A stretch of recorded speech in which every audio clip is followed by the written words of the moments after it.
Bienvenidos una vez más a Reunión de Pauta aquí en la 100.5. Muchas gracias por acompañarnos a esta hora de la tarde cuando ya se nos va este día jueves.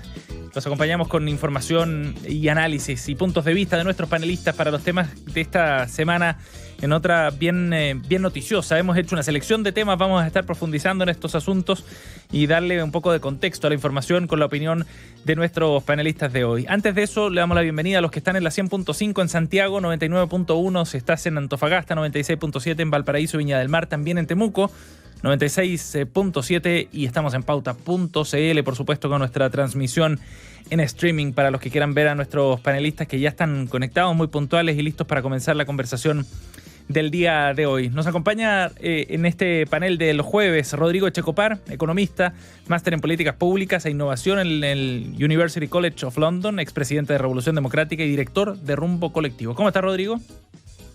Muy bien, muy buenas tardes. Buenas tardes, gracias por acompañarnos. También está junto a nosotros Karen Tal, psicóloga, MBA de la Universidad Católica, gerente general de CADEM y directora de ICARE. Bienvenida, Karen. Hola, ¿cómo están? Gracias por estar con nosotros. Y completa nuestro panel Claudio Alvarado, abogado, magíster en Derecho Constitucional de la Universidad Católica y es director del Instituto de Estudios de la Sociedad, IES. Bienvenido, Claudio. Gracias por acompañarnos. Muy buenas tardes a todos. Encantado de estar aquí nuevamente.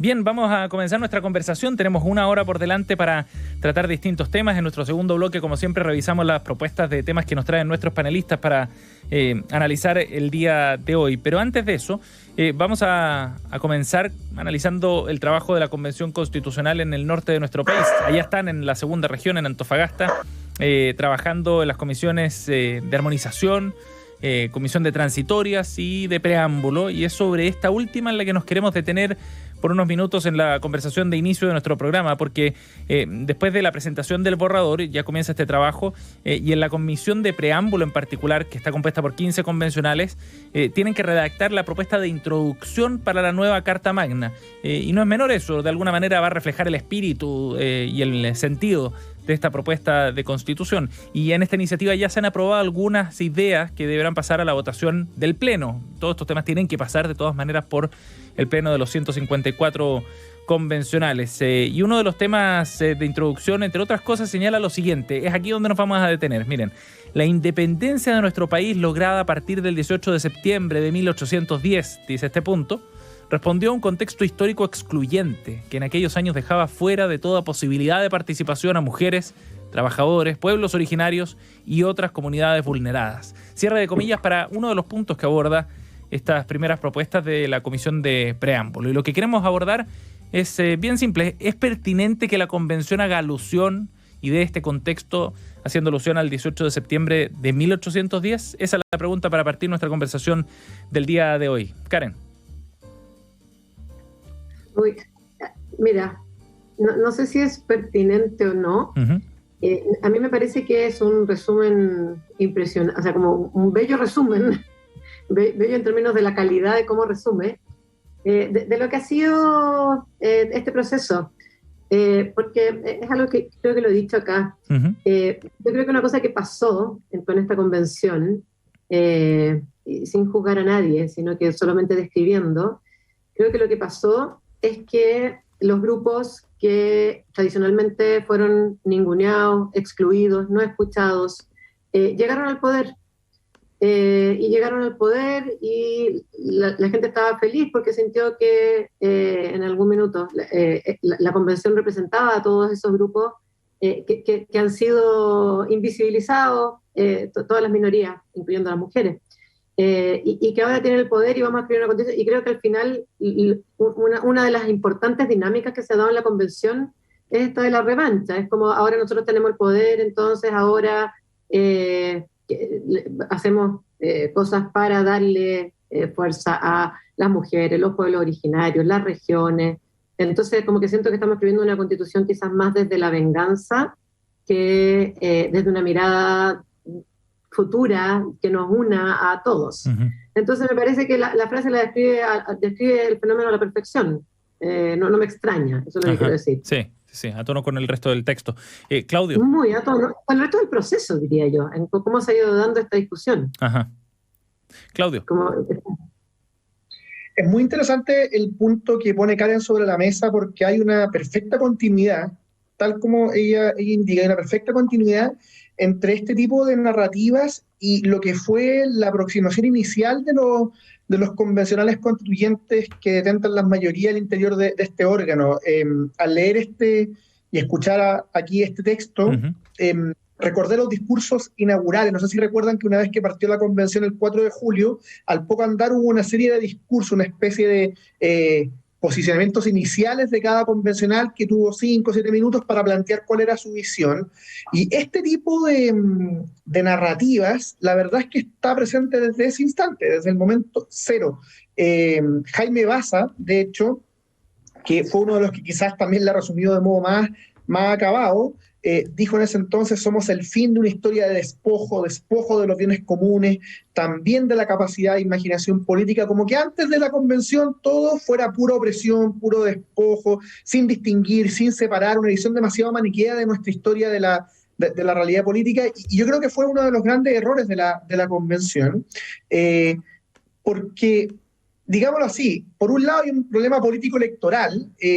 A la gran mayoría no le hace mucho sentido el tener esa visión respecto a la propia historia, el 18 de septiembre, la bandera chilena. O sea, ahí hay un problema que ha tenido que ver en parte con la caída de la convención, pero además también es muy injusto con nuestro propio pasado. Hay un problema, yo creo que también conceptual, de no distinguir, de no separar, de como se dice coloquialmente, meter todo en un mismo saco. Y ya para la anécdota, más sugerente de este problema que estamos describiendo que el texto que tú leías, Sebastián, es que a propósito del mismo, porque este es un texto que, si no me falla la memoria, viene de Jorge Baradit, él es uno de los autores de la iniciativa. Sí. Claro, discutiendo este texto, Elisa Loncón y Cristina Dorador lo interpelaron. El texto sería demasiado moderado, así como, pero ¿por qué hablas de 18 de septiembre? O sea, ya así casi cómico, si no fuera trágico el cuadro, creo yo, porque, como alguna vez dijo Christian Barken, a propósito de esos mismos primeros días de la convención, estos frustrados ensueños jacobinos han hecho mucho daño al proceso, a mi entender. Jorge Baradit, Paola Grandón, Malucha Pinto, Loreto Vallejos, María José Oyarzún, Beatriz Sánchez, son algunos de los integrantes de esta instancia, de la comisión de preámbulo que presentaron este texto. Rodrigo.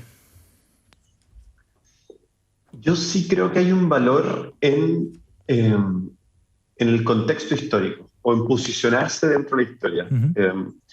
Yo creo que, no sé si recuerdan, creo que fue un debate de la campaña presidencial el año pasado, en que alguien pregunta por algún tema del pasado y algún candidato dice: no, si eso da lo mismo, fue el pasado. Y creo que fue Gabriel Boric el que responde: oye, mira, un país sin memoria, un país sin futuro, y hace una referencia a como el contexto histórico que vivimos. Y yo creo que es importante eso. Yo no lo denostaría, y creo que lo que está pasando con la convención también es algo inédito en nuestra historia. Entonces, como entender eso, creo que sí le suma valor. Todos los procesos constitucionales que ha tenido Chile en el pasado han sido impuestos a la fuerza, han sido por grupos minoritarios. Esta es la primera vez que existe una participación del carácter que actualmente tienen los pueblos originarios. Es la primera vez también cuando hablamos de la procedencia, de la historia de quienes están en la convención, ya sea en nivel socioeconómico, en diversidad de tareas y disciplinas. Es algo que ha sido muy distinto a lo que han sido los congresos en el pasado. Entonces, yo sí creo que hay un valor en el reconocimiento histórico. Y creo que lo que aparece en ese pasaje, que yo aquí todavía no entiendo muy bien cómo va a terminar de funcionar el preámbulo, van a hacer todas estas votaciones, después cómo se convierte en algo consistente, creo que va a ser difícil. Sí. Pero al menos lo que plantea ahí es algo que resuena de alguna manera en nuestra historia. Era un espacio donde efectivamente había exclusión, y eso no tiene nada de malo. Ahora, lo que sí creo es que escribir eso en la Constitución no es la única forma de construir nuestra historia o de construir memoria. Entonces ahí es donde quizás tenga una diferencia con que se busque plantear dentro de este texto constitucional, pero no en el sentido del reconocimiento histórico. Yo creo que esa historia la podemos construir de distintas maneras, ¿no? Rodrigo, y ahora para profundizar un poco, el punto que planteaba Karen al comienzo de este tono que tiene el texto de esta Constitución desde la venganza. ¿Qué te parece a ti ese punto? Para profundizar un poco en estas ideas, que está bien interesante esto. Yo, o sea, no sabría bien a qué te refieres, Karen, con la venganza, porque creo que ahí lo que se está planteando, por lo menos la parte que leí yo, es la exclusión de las mujeres, la exclusión de los pueblos originarios. Yo no veo que hay una venganza en ese reconocimiento. Yo creo que es un reconocimiento que nos hace bien a todos como país, como estar en esa misma página. Yo no pienso que tenga nada de malo. O sea, cuando, por ejemplo... Ya, Lo que quiero decir es que yo creo que hay... Esto es como, no sé, pues, ¿recuerdan la venganza de los Nerds, la película? Como cuando hay un grupo de gente que ha sido maltratado, y yo estoy de acuerdo con eso. Yo creo que efectivamente las mujeres, los pueblos originarios, las minorías sexuales han sido maltratadas, y es cierto. Y tienen tanta rabia y llegan al poder, entonces ahora quiero escribir un texto desde ahí. Entonces yo creo que lo que ha pasado en la convención es que está dominada por grupos que son minoritarios, quizás con excepción de las mujeres, que es la mitad, pero los otros son minoritarios, que lo que están haciendo es poner su punto y escribir un texto para sus electores que lo pusieron ahí por esa causa. Más que entre todos estar escribiendo un texto para todos. Eso es lo que creo. No, solo, o sea, yo diría, mi impresión es que sería vengativo, sería revanchista, si es que esos grupos minoritarios buscaran maltratar de la misma manera en que los maltrataron en el pasado. Pero yo no veo que ese sea el ánimo, sino que es un reconocimiento de lo que ha sido nuestra historia. Entonces yo no lo veo... O sea, yo por ejemplo, me imagino que en este panel podemos decir la esclavitud fue mala, o que las mujeres no pudiesen votar por tanto tiempo fue malo, o la dictadura fue mala. Y eso no es revanchista, eso desde mi punto de vista es un punto común. Ahora, si uno quisiera excluir a un grupo de votar, si uno quisiera ejercer una dictadura sobre otro grupo, yo diría... Homologar situaciones. Los mismos grupos, por ejemplo, los medioambientalistas, quieren que las empresas no puedan hacer su trabajo. Eso sí es como, bueno, con nosotros ahora, han votado, han final no se ha aprobado, pero se quería nacionalizar la minería. O sea, hay un revanchismo, hay ya no van a poder seguir haciendo esas cosas tan malas que han hecho. Eso para mí es venganza. Claudio. Sí, muy breve. Yo creo que el problema no es aludir a la historia o al pasado. De hecho, hay distintos textos constitucionales que tienen preámbulos. El punto es que esos preámbulos buscan plantear un horizonte compartido. Y aquí eso no existe, y no existe porque se mira la historia para atrás de una manera puramente negativa. De hecho, el ejemplo que pone Rodrigo es muy elocuente, ¿cierto? Pone el ejemplo de la esclavitud, como si fuera comparable o analogable la historia completa hacia atrás de Chile con ese tipo de ejemplos, y eso no tiene ningún sentido, no es lo que piensa la mayoría de la gente en Chile tampoco, no colabora a construir mínimos comunes, pero lamentablemente en esto no hay mucha sorpresa, porque la convención nunca tuvo mentalidad de mínimos comunes. La convención lo que tuvo fue una mayoría electoral circunstancial, que fue adentro de la convención a arrasar en términos de las votaciones, construyó los 2/3 excluyendo a un sector político, de hecho, más que un sector, porque excluyó parte de la centroizquierda. Entonces, yo creo que esto es como el corolario perfecto de un camino que le ha hecho mucho daño a la Convención Constitucional, porque en vez de ofrecer un proyecto que proyectara una vocación nacional de amplias mayorías, ha tenido, digamos, un alcance de nicho, y eso tiene consecuencias. Yo encuentro que es muy malo, pero no demasiado sorpresivo. Bien, está interesante el punto. Es un gran desafío también el que tiene la comisión, porque luego tiene que conseguir esos 2/3 ahí en el pleno. Veremos si es que efectivamente logra generar algún texto que alcance esos votos necesarios. Estamos junto a Claudio Alvarado, Karen Tal y Rodrigo Checopar. Hacemos reunión de pauta aquí en la 100.5 en este día jueves. Y vamos a ir a otro tema para hablar de un asunto que ha pasado a ser prioritario en la agenda de discusión política, pública probablemente. Es difícil abstraerse de lo que está ocurriendo en nuestro país en materia de seguridad, y no solo seguridad en términos generales, ¿no?, de respecto a delitos que ocurren en la vía pública u otros, sino también a lo que está ocurriendo en los colegios. Partamos por un caso bien específico. El Colegio Salesiano de Valparaíso adoptó recién una inédita medida para velar por la integridad y la seguridad de su comunidad educativa, de todos, ¿no? Alumnos, profesores, auxiliares, etcétera. Instaló detectores de metales al ingreso del establecimiento que está ubicado ahí en Avenida Argentina. Y según informó el Mercurio de Valparaíso, la iniciativa, que ha sido confirmada por el Centro General de Padres y Apoderados, ya está en marcha. Son 1.700 alumnos los que estudian ahí y es solamente preventivo, han dicho desde el Centro de Padres. No se ha detectado a nadie con un cuchillo ni nada en el colegio, fue lo que dijo Mario Molina, presidente de esta organización. Pero ha habido muchos episodios de violencia en los colegios, peleas entre los alumnos, padres que han ido también a proteger a sus hijos. Hace poco supimos de uno que llegó con un bastón retráctil a golpear a un alumno porque le hacían bullying a su hija. Casos bien dramáticos y que nos muestran de alguna manera un hecho que está, o un tema, un problema que está en desarrollo en nuestro país en distintos puntos. Y es eso lo que queremos abordar en la conversación junto a Claudio Alvarado Carental y Rodrigo Checopar. Claudio, ¿por dónde podemos partir abordando este tema?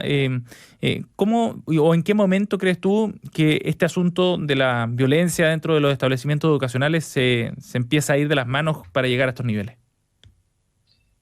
Lo primero que me parece relevante decir a propósito de esta noticia es que es una señal demasiado elocuente, demasiado sintomática de la gravedad de la situación actual, digamos. Porque tú mismo lo explicas bien, aquí se hace, comillas, como medida preventiva. O sea, es asumiendo que podría eventualmente ocurrir una situación tan grave que para evitarla vamos a instalar detectores de metales. Entonces, es muy sintomática de la sensación ambiente que tienen que tener esas familias a la hora de tomar esta decisión y que es bastante extendido, que hoy día no es solo en Santiago, no es solo en ciertas comunas, sino que es una cuestión que atraviesa a buena parte del país. Entonces, lo primero es como, me parece que es un síntoma demasiado notorio, demasiado elocuente y nos muestra dónde estamos con todos los problemas que eso implica. ¿Y desde cuándo? Es difícil tener una respuesta categórica desde cuándo estamos en este nivel de gravedad. Obviamente que hay algunos hitos bien emblemáticos, ¿cierto? Los overoles blancos fuera del Instituto Nacional, es lo que uno naturalmente tiende a pensar al poner este tema. Pero mi impresión es que la degradación de la convivencia cívica es un poco anterior y está no directamente conectada con esto. No es que sea causa de este tipo de hechos delictivos, potencialmente delictivos, pero hay una correlación. Y haciendo memoria, esto lo conversábamos hace algunos días con un amigo que también trabaja en estos temas, interesado en asuntos públicos. Él ponía el punto de inicio del deterioro de nuestra convivencia, el punto próximo, digamos, en un hecho no directamente delictivo al modo de los overoles blancos, pero sí muy sintomático de la pérdida del sentido de la autoridad y de traspasar ciertas barreras que antes parecía que no se traspasaban. Y este punto fue en el año 2008, cuando María Música le tiró un jarro de agua a la entonces ministra de Educación, Mónica Jiménez. Y es interesante porque yo además, una pequeña anécdota a modo personal, yo estaba ahí presente. Yo esto lo vi a unos 4 o 5 metros, digamos, porque este era un evento con dirigentes estudiantiles. En ese momento yo estaba en la universidad y participaba en la política universitaria y me tocó estar ahí, digamos, no sabía lo que iba a pasar. De hecho, bien impactante, probablemente iba con cierta lata, así como por cumplir. Y claro, esto lo vi a 4 o 5 metros y fue muy impactante porque de partida nadie lo esperaba, pero además porque claramente la ministra no solo no lo esperaba, sino que era algo que está totalmente fuera de su horizonte, digamos. Entonces, si es que hay que buscar un punto así, un hito emblemático, obviamente los procesos sociales son complejos, pero un hito emblemático de la degradación de nuestra convivencia cívica más en general, a mí me parece persuasiva la idea de ver este hito como un punto cero que bueno, ha tenido todas las consecuencias que conocemos. Rodrigo. Yo tiendo a estar de acuerdo con una parte lo más sustancial de lo que dice Claudio.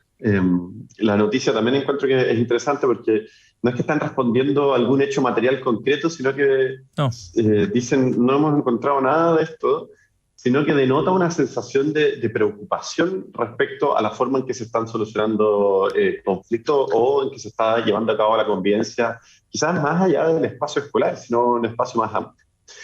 Y yo comparto con Claudio de que hay una agudización del conflicto y la violencia en distintos campos de la vida social.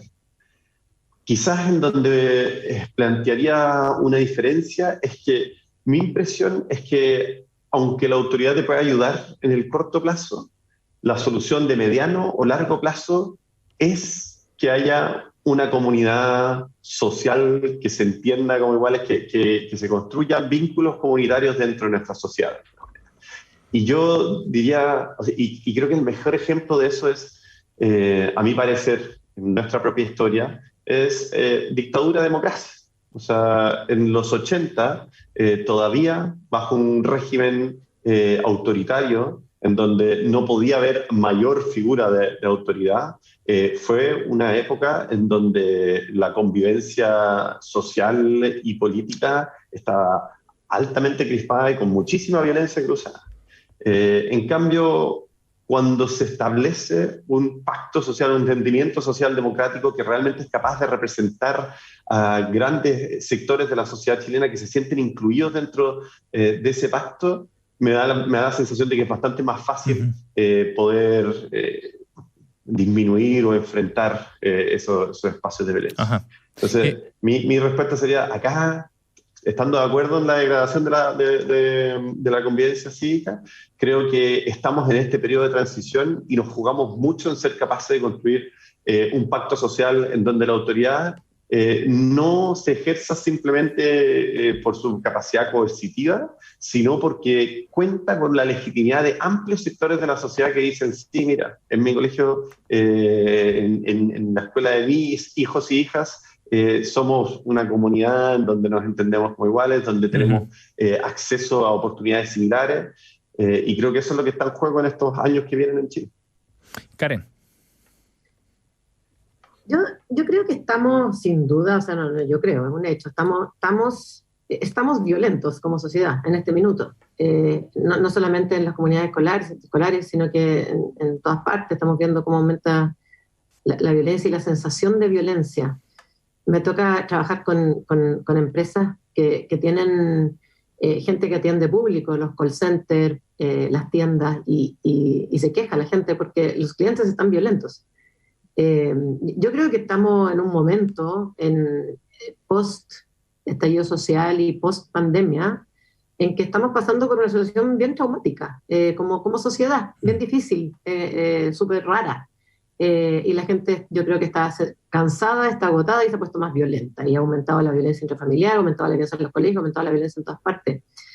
Pero bueno, eso es puro diagnóstico sobre qué hacer. Yo quiero destacar algo bueno del gobierno, fíjate. La verdad es que el otro día el ministro lanzó su plan, el ministro de Educación, ¿cómo se llama? Seamos Comunidad. Y lamentablemente creo que dijo dos cosas en el discurso que no ayudaron nada a que se hiciera más visible lo que dijo, porque dijo las y los establecimientos, lamentablemente, que fue muy divertido, entonces, bueno, a uno le da risa. Y también anunció que se va a suspender la evaluación docente, sí. Porque los profesores están muy estresados. Entonces, al final, como que el foco se fue para allá. Pero en verdad, lo que él estaba anunciando, me pareció a mí, que es un plan bastante bien encaminado, al menos. Un plan con 5 ejes, uno para atacar las brechas de aprendizaje, transformación digital, recuperación de infraestructura de sectores y, muy importante, énfasis en fortalecimiento de la salud mental. Y a mí me parece que eso es fundamental que ocurra, y me parece que lo celebro. Creo que está súper bien. Tiene que ver con intervención en crisis, en las 60 comunas donde han habido más episodios de violencia en los colegios, y con el fortalecimiento de un programa que se llama Habilidades para la Vida, que ya está funcionando, que parece que ha andado bien, que se va a expandir a muchas más comunas. Entonces, ¿sí? Pero esto, ¿tú lo ves como un tema circunstancial o hay otros asuntos más de fondo? Circunstancial me refiero a, por ejemplo, la pandemia, ¿no? Como un asunto que parece que golpeó mucho a los estudiantes. A ver, a eso iba ahora. Yo creo que tenemos una generación compleja, y a eso me quiero referir ahora, pero que esto está agudizadísimo por la pandemia. Creo que la desregulación emocional de los niños, especialmente los de, no sé, tercero básico, séptimo básico, es dramática y es lógico, porque es como que están pasando por una guerra. Ellos tienen que sociabilizar, tienen que aprender habilidades que se aprenden en el colegio. Entonces yo creo que sí, que tiene que ver con el momento, pero más profundamente, y quizás ahí ya no se liberó tanto. De hecho, el ministro interesante, parece como, es uno de los pocos ministros, no comité político, sino que sectoriales, que tienen más de 50% de conocimiento y muy buena aprobación. Además está alineado con el colegio de profesores, creo que puede hacer cosas. Me parece interesante esa arista, y la celebro. Pero a mí más me preocupa un problema que es más estructural, y respondiendo a tu pregunta, y más profundo, que yo creo que estamos frente a una generación donde se naturaliza o se normaliza la violencia. Y es interesante porque es una generación que yo no termino de entender, porque por un lado es una generación que le ha dado como mucha más importancia a la diversidad, a la tolerancia, al respeto de las minorías, a que nadie se sienta mal, tan así que hay que decir les, para que nadie quede excluido. Pero que al mismo tiempo, si uno mira los números, y lo hemos visto en un montón de estudios, no sé, 40% de los jóvenes considera que la violencia es legítima porque permite avanzar en cambios sociales. 40, es harto. Es muchísimo. Eso es mucho menos en la generación arriba de 40. Entonces, es una generación que piensa eso. Y eso es un problema, yo creo que es estructural, es más profundo, que no me cuadra además con esta otra característica de esta generación. Sí. Porque al final la violencia está en el bullying, en la funa, en las redes sociales, se suicidan cabros por esto.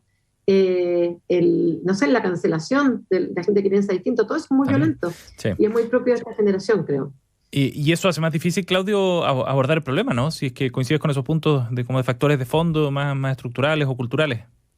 Sin duda, uno de los grandes problemas que tenemos a la hora de afrontar estas cuestiones, que son obviamente multicausales, pero además varias de esas causas tienen que ver con cuestiones que son extremadamente complejas de abordar y que tocan aspectos que superan con creces la dimensión institucional o política. O sea, por decirlo así, nosotros respecto al texto que está proponiendo al texto de nueva constitución, al borrador que está proponiendo la convención, tenemos diferencias importantes probablemente aquí en el panel, pero sigue siendo un tema que es relativamente fácil de abordar en cuanto a que es el diseño de una institucionalidad. Es decir, algunos creemos que hay problemas bien serios que pueden ser dañinos para el país, Rodrigo puede discrepar, pero sigue siendo algo acotado.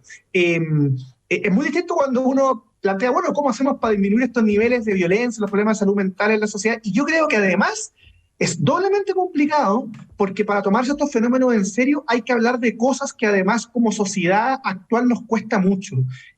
Por ejemplo, hay una correlación que no es causalidad, que no quiere decir que opere en todos los casos, que además no implica juzgar a nadie en particular, pero hay una correlación hay múltiples estudios que se lo muestran entre la fragmentación familiar y los problemas que tienen, digamos, nuestros niños y jóvenes hoy en día. Y en Chile esto está muy de la mano, además de un problema en específico que es el ausentismo paterno. O sea, hay una cuestión que es dramática y que la pandemia también reveló con mucha fuerza de mano de la polémica en torno a los llamados papitos corazón, que es la enorme cantidad de hombres que simplemente se desentienden de la mujer con la cual tuvo un hijo, de su hijo, y en Chile esta cuestión es muy impresionante. Es verdad que hay antecedentes también históricos, pero la tendencia creciente en el último tiempo es brutal. Y bueno, todo esto también influye, pero nos cuesta mucho hablar de ello, digamos. Nos cuesta mucho hablar de ello porque en parte es medio políticamente incorrecto hasta cierto punto, y en parte son fenómenos que también uno dice, bueno, lo constato el ausentismo paterno en Chile, constato el nivel de, digámoslo, cuál será el adjetivo más correcto, de actitud impresentable, desvergonzada de estos hombres, pero después pasar a las soluciones es aún más complejo. Entonces yo creo que raya para la suma es el tipo de temas que probablemente deberían tenernos más ocupados y sin embargo no les damos la prioridad de vida, porque al final lo que está en juego ni más ni menos que el futuro de los niños y jóvenes del país, digamos. O sea, es así de contundente, así importante. Rodrigo, lo último antes que nos vayamos a la pausa. No, quizás si solo pudiese agregar algo en esa dirección, diría, claro, si es multidimensional, esto tiene distintas maneras de abordarse. Entonces estaba pensando en esto que estaba planteando Claudio sobre, bueno, el ausentismo paterno, pero también me imagino, en general familiar. Y ahí yo diría, hay distintas cosas que tienen que ser capaces de atacar esto. Por ejemplo, el proyecto de 40 horas. ¿Se acuerdan en algún momento? Sí. Al final, de alguna manera, uno dice, sí, derecho laboral está pensado solamente para trabajadores y trabajadoras. Bueno, pero también son esos espacios que permiten construir familias, comunidad.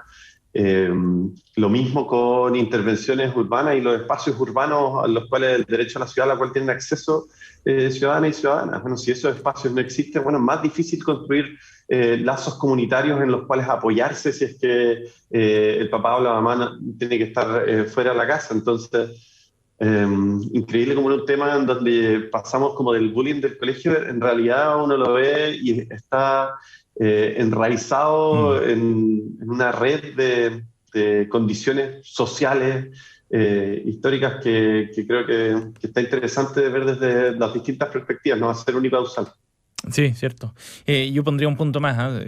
El tema de las redes sociales yo creo que es un asunto súper relevante en toda esta discusión también, ¿no? Yo creo que todavía no estamos viendo la película completa de lo que significa el uso de las redes sociales y la masificación también de estas aplicaciones, sobre todo entre los más jóvenes. Estamos junto a Claudio Alvarado, Rodrigo Checopari y Karen Tal. Nos vamos a ir a una pausa y volvemos de inmediato. Tenemos otro bloque de Reunión de Pauta aquí en la 100.5. Volvemos.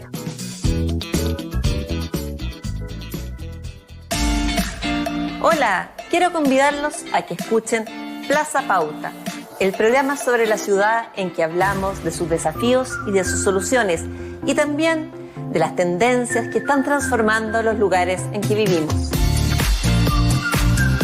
De lunes a viernes a partir de las 14:30 horas, escucha Plaza Pauta. 1 hora de entrevistas y conversación sobre la ciudad. Conduce Constanza López. Conversa con nosotros en redes sociales y profundiza la información en nuestro diario digital pauta.cl. Pauta, hablemos de verdad. Cada tarde, a partir de las 20 horas, Cristian Barnken nos invita a pasear con él y con sus invitados en su jardín. Media hora de conversaciones y reflexiones. No dejes de escuchar los sonidos y palabras de Desde el Jardín. Pauta, hablemos de verdad. Ya estamos de regreso. Escuchas Reunión de Pauta. Pauta 100.5. Con esta música estamos de vuelta en nuestra efeméride del día de hoy, porque hemos conocido esta jornada, la partida de Vangelis. El compositor griego murió a los 79 años. En realidad murió hace 2 días atrás. Hoy día nos enteramos públicamente, se hizo conocido el fallecimiento de este músico, fuente de inspiración para muchos otros artistas. Algunos lo consideran una pieza fundamental de la música contemporánea. Fue ganador del Oscar por la composición de la banda sonora de la película Carros de Fuego del año 81, pero su música va mucho más allá. Entre sus obras más conocidas destacan también partituras para Carros de Fuego, Blade Runner, que es lo que estamos escuchando de fondo, del año 82, y 1492, La Conquista del Paraíso, cinta del año 92. Su estilo musical se caracterizó por el uso, como ustedes escuchaban, de sintetizadores fundamentalmente, y por eso es que se considera como uno de los pioneros de la música electrónica, que empezó a surgir a partir de la década de los 70. Su reconocimiento se encuentra fundamentalmente ligado al mundo del cine y de la televisión, pero también destacó por la composición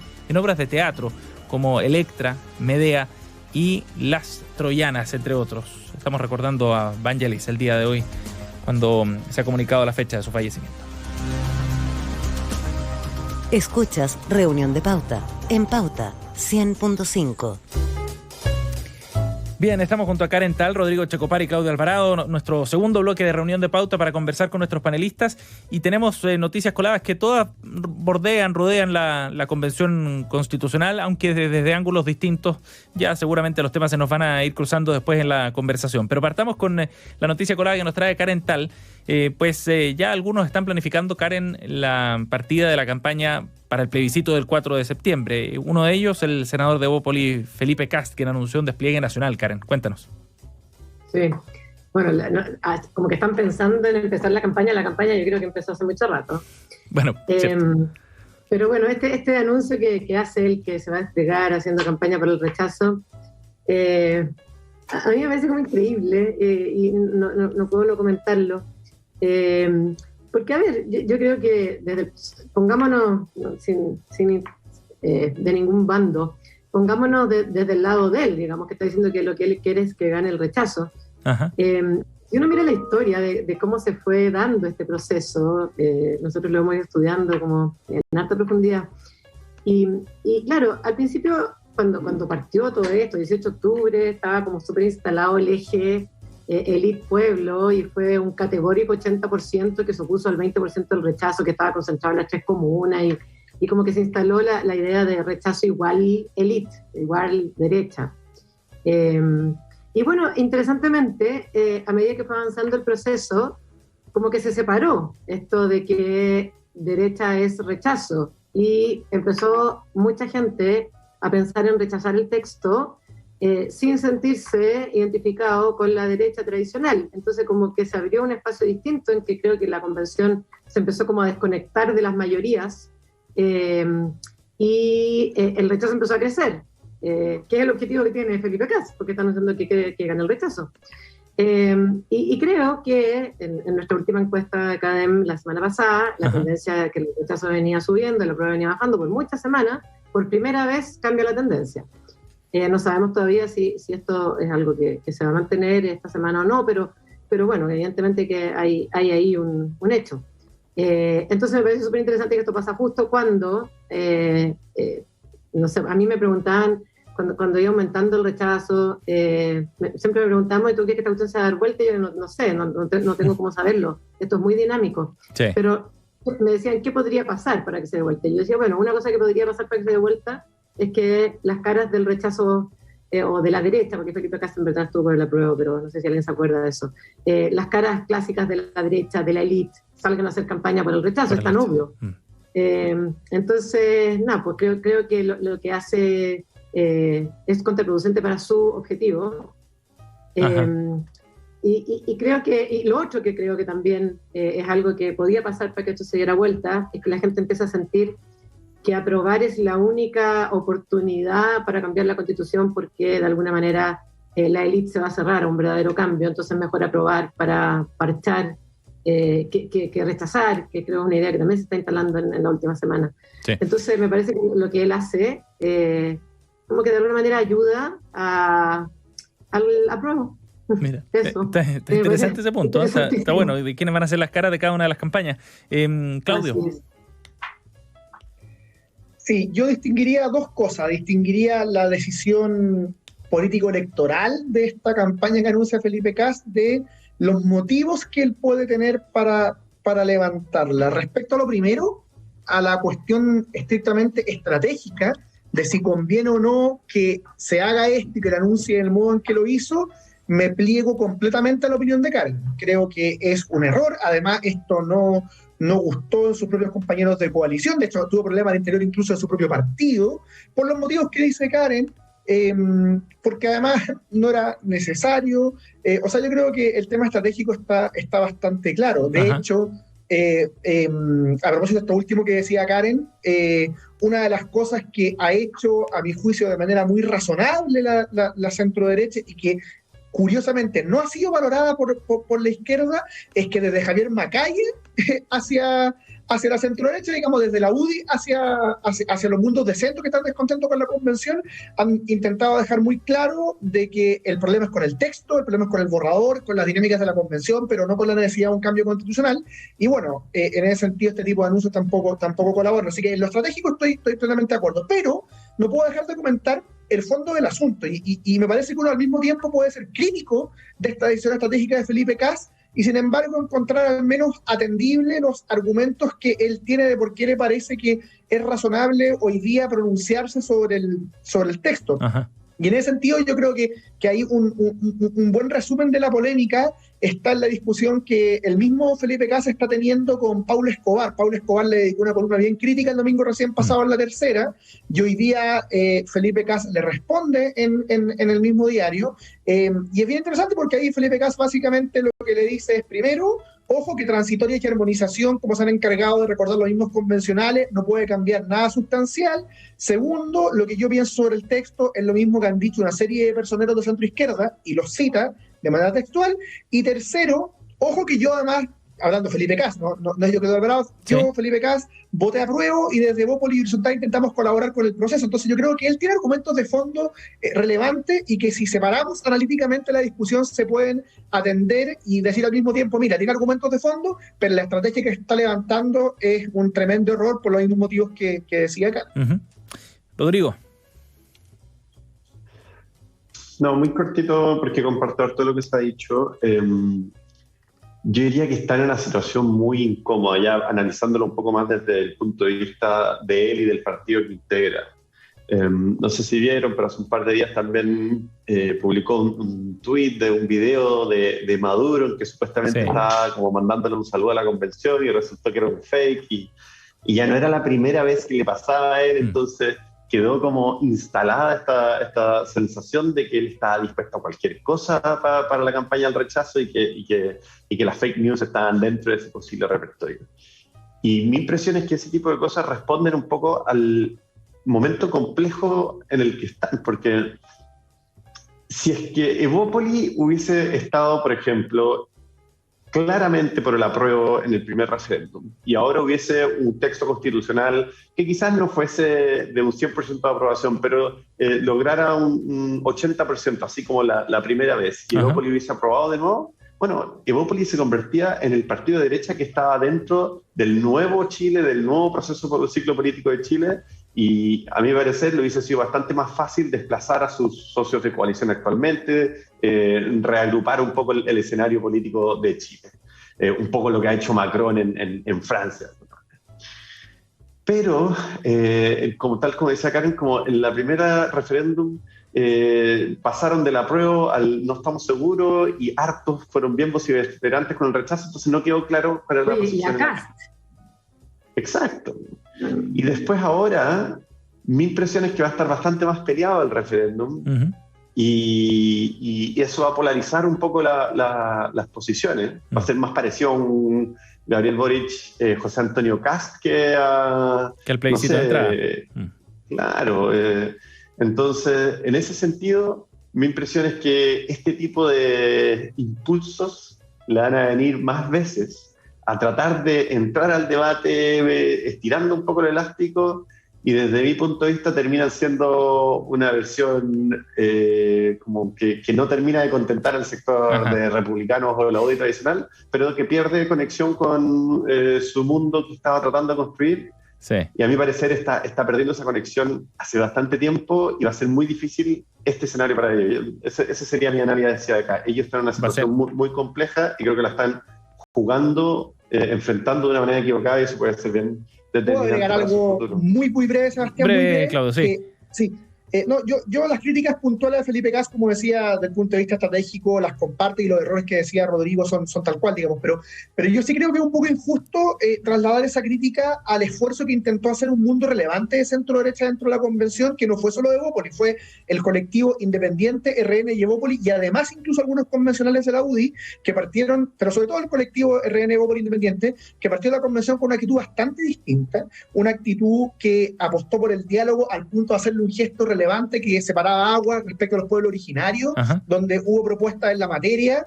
Por motivo de honestidad, estos públicos, hubo algunos centros de estudios que intentamos colaborar con ellos también, como Idea País, Horizontal y el propio IES en el cual yo trabajo, y esa estrategia de un mundo de centro-derecha que intentó participar del pacto constitucional, si no resultó, fue básicamente por la exclusión e intolerancia de otros colectivos al interior de la convención. Entonces yo también separaría ahí como, ojo, Felipe Kast equivocado, sí, y mucho, yo estoy de acuerdo, pero lo que pasó en la convención también tiene que ver con cómo fueron tratados aquellos grupos de centro-derecha que no fueron escuchados.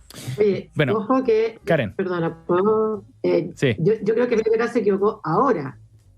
Yo no solo creo que ellos han sido los que han tenido la actitud correcta de la derecha dentro de la convención. Yo creo que votar a nuevo fue muy correcto. Yo creo que uno de los principales errores de la derecha fue el rechazo. Porque si la derecha hubiera ido por el apruebo, porque creemos que hay que cambiar la constitución, no hubiera tenido un 20% de la convención y hubiera tenido más de un tercio. Entonces yo celebro lo que hizo Felipe Kast en ese momento y lo que hizo Larraín, de todas maneras. Sí. Bueno, lo que estoy diciendo es que ahora fue para el otro lado, ¿no? Va a ser interesante cómo va a estar ese cálculo post-plebiscito después, ¿no? Y ver cómo funcionará la estrategia de cada sector que se posiciona más allá del resultado del plebiscito, por supuesto. Vamos a la noticia colada de Rodrigo para ir avanzando y no quedarnos atrás. Aunque, bueno, en realidad este tema también está un poco vinculado. Veamos cómo lo enfocamos. Y tiene que ver con dos hechos de esta semana. Uno, que la expresidenta Michelle Bachelet manifestó que espera que se apruebe el plebiscito, en el plebiscito el texto que proponga la convención. Y por otra parte, dos bancos de inversión en Estados Unidos se refirieron también al proceso constituyente, y el banco Morgan Stanley en particular dijo que las propuestas más extremas, valoraba esto, han sido rechazadas. Rodrigo, cuéntanos cómo ves el tema. No, yo lo que pienso es que estas noticias empiezan a mostrar un poco dónde van cayendo las piezas y van mostrando cómo se viene el camino hacia adelante desde mi punto de vista. Entonces, primero la noticia de Morgan Stanley, de este banco de inversión estadounidense, dice un par de cosas que son interesantes. Uno, plantean la importancia de la certeza. Entonces, ellos plantean explícitamente que ellos creen que sería una mala noticia que ganara el rechazo, aunque ellos dicen que las tasas impositivas y las regulaciones medioambientales van a ser más exigentes con la nueva Constitución y que eso podría tener un sesgo como negativo para a lo que ellos se dedican. Ellos plantean que aún así creen que el rechazo sería una mala noticia porque de una u otra manera valoran de manera más importante la certeza y la nueva estructura social por sobre mantener la Constitución actual. Y lo segundo que me parece interesante de lo que plantea Morgan Stanley es lo que plantean de que efectivamente las cosas más extremas quedaron afuera. Y mi impresión es que empieza a mostrar que esta no es una constitución o una propuesta de constitución extrema o radical, sino que es una que efectivamente trae cambios al país, ajá, pero no lo saca como absolutamente, no lo saca de una economía de mercado con garantías de derechos sociales. Uh-huh. Entonces, creo que por un lado le quita fuerza a una crítica que se le hacía muy claramente a la convención. Ajá. Y otro tema, que es el de la expresidenta Bachelet, me parece muy interesante por dos razones. Uno, porque una de las ideas que habían flotado era esto de, entre medio de, si es que se llega a rechazar esta constitución, bueno, volvamos a la propuesta que hizo la presidenta Bachelet al final de su periodo. Sí. Y ella planteando que valoraría o que cree que lo mejor es que se apruebe esta nueva propuesta, de alguna manera le quita piso y dice, mira, aquí no hay espacio para volver al 2016, 2017, sino que acá ya llegamos a otro momento y hay que avanzar. Y lo segundo que señaliza desde mi punto de vista esto es, empieza a despejar estos miedos de que sectores importantes de la exconcertación o la ex nueva mayoría se van a sumar al rechazo. Desde mi punto de vista, la expresidenta Bachelet es un liderazgo demasiado importante para ese sector. Lo que viene ahí, no sé si va a ser a través de su liderazgo es una señal de lo que está pasando más abajo, pero mi impresión es que las cosas van a terminar cayendo medianamente parecido a lo que pasó en el plebiscito de entrada, en donde la gran mayoría de los partidos que han sido parte de esos procesos, de sus proyectos políticos, van a sumarse a la prueba también. Bien, Karen. No, yo solo, mira, así desde la misma lógica que hablo de Felipe Kast, yo lo estaba analizando solamente desde el punto de vista más estratégico. Me parece muy hábil la expresidenta Bachelet, porque me parece que es muy oportuno en el momento en que lo hace, porque no lo hace cuando entre medio de los que votan en la ducha y de todos los escándalos, sino que cuando creo que lo hizo en el momento preciso para provocar un efecto que es el que quiere. Claudio. Tres cosas bien rápidas, Sebastián. Lo primero, claro, el informe de Morgan Stanley no dice que el borrador constitucional promovería la inversión como se difundió masivamente. El informe dice que la exclusión de ciertas normas que suponían un mayor riesgo debería ser positivo para la renta fija y que eso promovería la inversión. De hecho, es interesante el contraste de lo que dice el informe de Morgan Stanley con otros informes que circularon estos días. Está lo de JP Morgan, ¿cierto? Después está lo que se ha dicho por el informe de la CBC. O sea, no sé, yo creo que es más disputado ahora. Comunicacionalmente, efectivamente, fue un buen momento para el mundo de la prueba, que están, digamos, jugados por defender el texto sin duda. Eso es lo primero. Lo segundo, a propósito de la presidenta Bachelet, a mí me sorprendió. Yo tengo una mirada un poco distinta de la de Karen, pero en fin, veremos qué pasa con esto. Ahí me sorprendió lo anticipado, me pareció muy anticipado el anuncio de su apoyo, y no me lo explico de otra manera que como un esfuerzo por intentar seguir apuntalando esta aparente, digamos, no cambio de tendencia, porque en las encuestas de la semana pasada el rechazo seguía ganando por bastante, pero sí el hecho de que haya dejado de crecer el rechazo, sí que haya dejado de caer el apruebo. Entonces yo solo lo interpreto por eso, pero al mismo tiempo es un poco una señal quizá de cierta desesperación, porque resulta que ¿qué pasa si la presidenta Bachelet anunció esto y en las encuestas del fin de semana seguimos igual o no produce efecto? Se va a leer como esto es extraño. O sea, yo encuentro un arma de doble filo, lo encontré un poco anticipado, siendo justamente el liderazgo del tonelaje político que ella tiene. Ajá. Y lo tercero, lo último, a propósito de lo que decía Rodrigo, a mí me parece que hasta ahora hay que ver qué ocurre de cara al plebiscito. Muchas cosas pueden pasar, sí, pero hasta ahora es un hecho que el mundo, lo que uno llamaba la centroizquierda, ese mundo que abarca desde la democracia cristiana hasta el Partido Socialista, la centroizquierda más tradicional, donde milita de hecho Michelle Bachelet, es un hecho que hasta ahora está dividido. O sea, las cosas que han dicho personeros relevantes de ese mundo son bien duras. Jorge Correa Sutil, este texto pone en riesgo la democracia. René Cortázar, vamos a tener un quiebre de la unidad nacional. José Joaquín Brunner, se transformó el espíritu del octubrismo en inspiración del texto.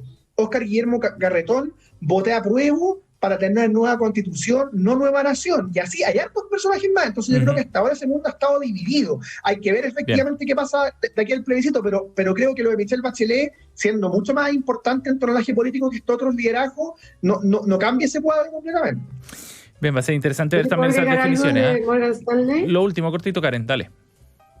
No, solo 8 puntos que a propósito de la generación violenta, y él no es de la generación, pero también me pareció, esto lo levantó ayer en Twitter Fernando Atria, y él puso un tweet donde ponía, o sea, él hacía que la gente pudiese vulnerar la seguridad del sitio, o sea, llamaba en el fondo a saltarse, o sea, hacía que te saltaran la seguridad para poder leerlo, y eso es ilegal. Como que entre medio creo que eso tampoco ayuda mucho. ¿Por los pantallazos, dices tú? No, es que no fue pantallazo.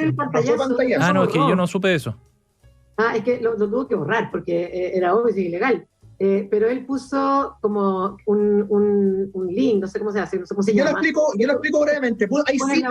Hay sitios que se jactan, se publicitan como sitios que tú pones la URL y se jactan de que te permiten saltarte cualquier muro de pago. Y Fernando Atria, profesor de Derecho y convencional constituyente, figuraba poniendo esos links. Y obviamente redactando la Constitución, digo yo. Le significó mucha crítica. Digamos. Me imagino, sí. No tenía idea. No tenía idea de ese episodio. Después lo borró. Recordó el apodo del Trampas, con el cual lo han criticado en redes sociales más de alguna vez. Inaceptable. Inaceptable. ¿Cuál era el sitio otra vez? Hay que preguntarle por interno, Rodrigo. Oye, vamos a la última noticia colada porque se nos acaba el tiempo. Claudio Alvarado nos invita a hablar de la puesta en escena también de la entrega del borrador de nueva constitución ahí en las ruinas de Huanchaca, en la región de Antofagasta, Claudio. Sí, muy breve. Lo que más me llamó la atención fue la foto con la que se difundió este momento, con un lienzo cual equipo de fútbol, la convención se defiende. Esto lo criticaba muy bien Carlos Peña en una columna que apareció en los medios regionales del Mercurio ayer, o anteayer, pero esta semana, hace poquitos días, y lo que decía era muy, muy pertinente a mi juicio.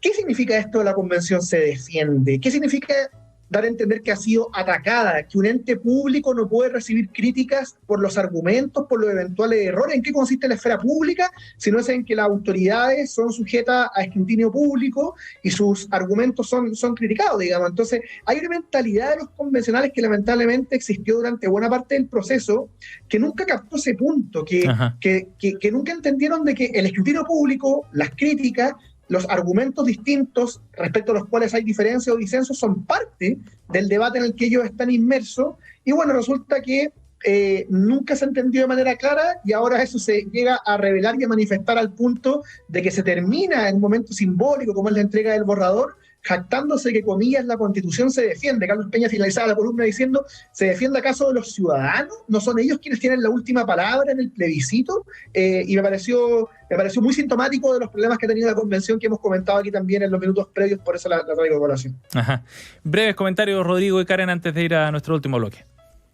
No, muy brevemente yo diría, desde mi punto de vista, sí ha habido un ataque hacia la Convención Constitucional que ha incluido críticas evidentemente válidas, pero que también ha venido acompañada de bots, de noticias falsas, y eso ha sido algo que ha durado un año y que me parece que es indesmentible. Uh-huh. Pero al mismo tiempo, comparten que me parece un poco raro esa foto, porque más allá de que puede ser cierto que haya un conflicto, de que hay intereses detrás de medios de comunicación o bots que están buscando instalar algo sobre la convención, ¿por qué aparecen diciendo la convención se defiende como defendiéndose a ellos mismos? Mi impresión es que el momento eso está muy difícil de hacer. Rojas Báez está en la retina, lo que ha pasado del convencional que se está duchando. Hoy día mi impresión es que el foco tiene que estar en el fondo, bien, no en la forma, y ahí yo creo que los convencionales tienen que entender que su rol es un poco distinto y no es el de tratar de defender su propio órgano.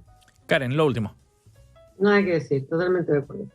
Bien, el comentario de Karen Tal, Rodrigo Checopar y Claudio Alvarado en las noticias coladas que trajeron nuestros panelistas para el día de hoy aquí en Reunión de Pauta. Lo último que revisamos antes del cierre son los datos y recomendados de nuestros panelistas de cada semana. Claudio, ¿qué nos traes para hoy día?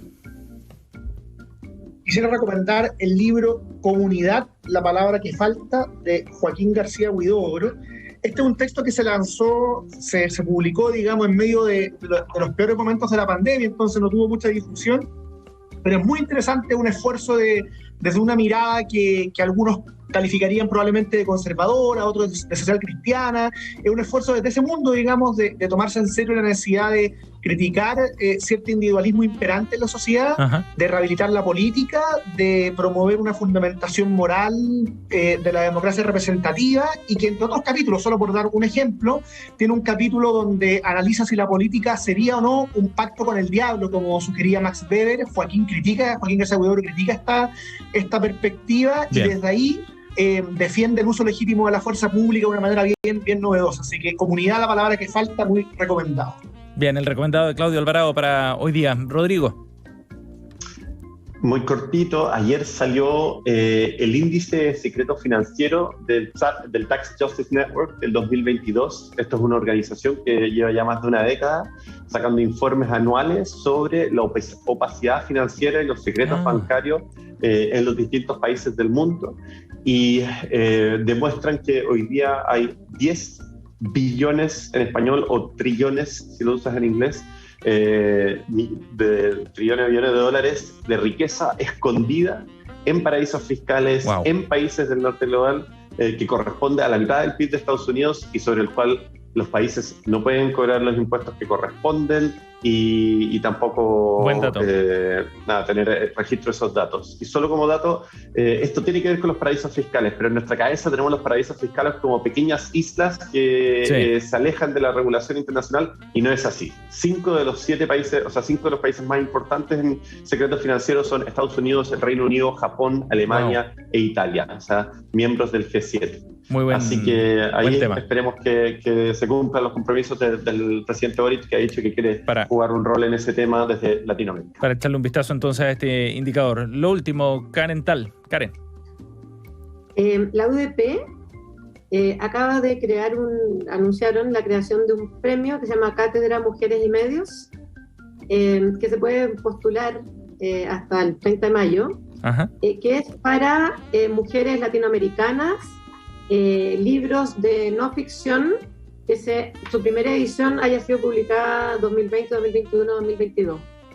Me parece un súper buen premio, y si alguien tiene a alguien a quien postular. Claro, levantar alguna candidatura. Qué bueno, buen premio. El Cátedra Mujeres y Medios es el premio de la UDP, ¿no? Sí, de la Cátedra Mujeres y Medios de la UDP. Perfecto.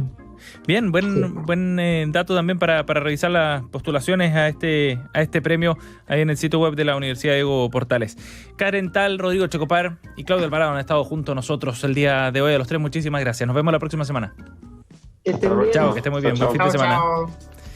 Estamos cerrando reunión de pauta. Gracias por acompañarnos. Acá a la 100.5 llega Cristian Barken desde el Jardín, conversando hoy con el doctor Víctor Hugo Monzón, director del Laboratorio de Ecología de Abejas, decano de la Facultad de Ciencias Básicas de la Universidad Católica del Maule. A continuación, aquí en Radio Pauta. Gracias por acompañarnos. Hasta mañana.